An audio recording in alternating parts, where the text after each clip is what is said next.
ભરૂચની Saint Xavier's સ્કૂલની વિદ્યાર્થીનીને હવસનો શિકાર બનાવનાર ફાધર કમલેશ રાવલની ભરૂચ પોલીસે ધરપકડ કરી છે.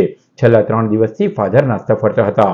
ભરૂચ પોલીસના એન્ટી હ્યુમન ટ્રાફિકિંગના યુનિટના પોલીસ ઇન્સ્પેક્ટર કે.એમ. ચૌધરીએ એફઆઈઆરના 3 દિવસ બાદ આખરે ફાધરની ધરપકડ કરી લીધી છે, જે ફાધર છેલ્લા કેટલાય દિવસોથી ફરાર હતા.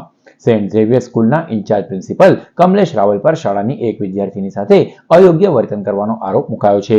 વર્ષ 2024 અને વર્ષ 2022માં ઇન્ચાર્જ પ્રિન્સિપલે પીડિતાને એકાંતમાં બોલાવી હતી અને તેની સાથે અશ્લીલ ચેલચાણા કર્યા હતા.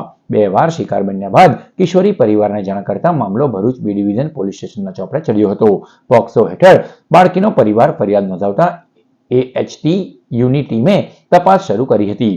મધ્ય અને ઉત્તર ગુજરાત તરફ તપાસનો દોર લંબાવ્યા બાદ આખરે હવસખોર ફાધર કમલેશ રાવલની ધરપકડમાં પોલીસને સફળતા સાંપડી છે, જેને લોકઅપના સળિયા પાછળ ધકેલવામાં આવ્યો છે.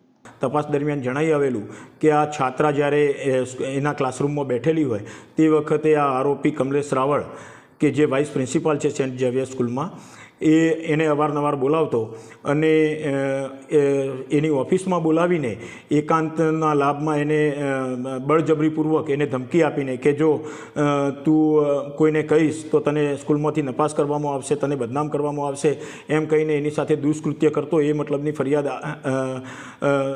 મુજબ તપાસમાં પુરાવા મળેલા અને તપાસ દરમિયાન આ આરોપી દ્વારા આ જે 16 વર્ષની વિદ્યાર્થીની છે એને વોટ્સએપ મેસેજીસ પણ બહુ ગંદી ભાષામાં કરતો હતો.